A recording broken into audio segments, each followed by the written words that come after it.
আসসালামু আলাইকুম।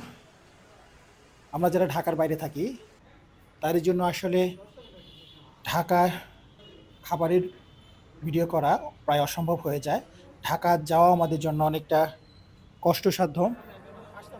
কয়েকদিন আগে আমার শখের মোবাইলটা ঠিক করার জন্য ঢাকার কারওয়ান বাজারে বসুন্ধরা শপিং কমপ্লেক্সে গিয়েছিলাম।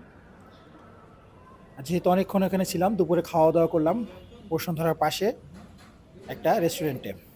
আসলে এসব জায়গায় গেলে আমাদের কাছে অনেকটা, আমরা যারা ঢাকার বাইরে থাকি আমাদের কাছে স্বপ্ন, স্বপ্ন মনে হয়। আমরা বসুন্ধরার পাশে একটা ছোট একটা রেস্টুরেন্টে খাওয়া-দাওয়া করতে বসলাম।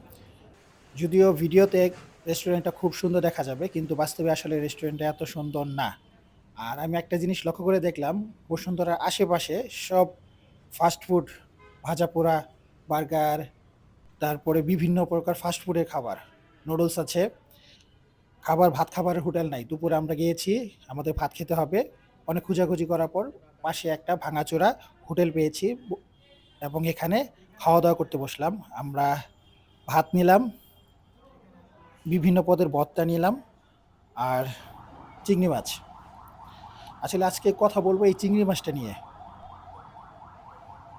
আর খাওয়ার আগে আমরা বলে দেই, ভাত মনে হয় ৳২০ প্লেট। তবে ভাতের যে সাইজ অনেক মোটা ছিল।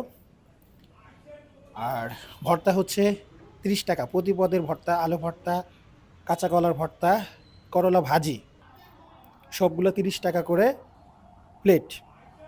মানে একটা প্লেটের মধ্যে আপনাকে ৳৩০ করে দিচ্ছে। আর আমাদের সামনে যে চিংড়ি মাছটা দেখতে পাচ্ছেন সেটা হচ্ছে ৳১০০। প্রায় ১০ থেকে ১২ পিস বড় ছোট চিংড়ি মিলিয়ে আমাদের দিয়েছে ৳১০০ চিংড়ি মাছ ১ প্লেট। আজকে চিংড়ি মাছ নিয়ে বলবো।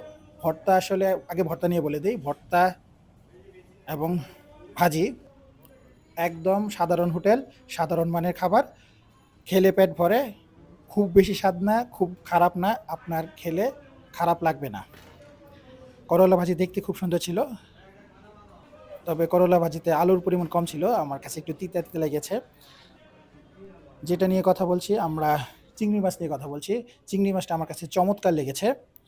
আসলে এই চিংড়ি মাছ খেয়েছি এবং এইজন্যই আমরা এখানে ভিডিওটা আপনাদের সাথে প্রেজেন্টেশন করলাম। চিংড়িটা খুব মচমচা ছিল। আমার কাছে মনে হয় আগে মচমচা করে ভেজে এরপরে হালকা ঝোল করে আমাদেরকে দিয়েছে। যার ফলে মচমচা চিংড়ি অনেক স্বাদ লেগেছে। আবার কখনো ঢাকা গেলে ঢাকার নতুন, নতুন ভিডিও আপনাদের সামনে দেওয়ার খুব ইচ্ছা আছে। আজকের মতো আমরা ভিডিও শেষ করি। আপনারা ভালো থাকুন, সুস্থ থাকবেন। আসসালামু আলাইকুম।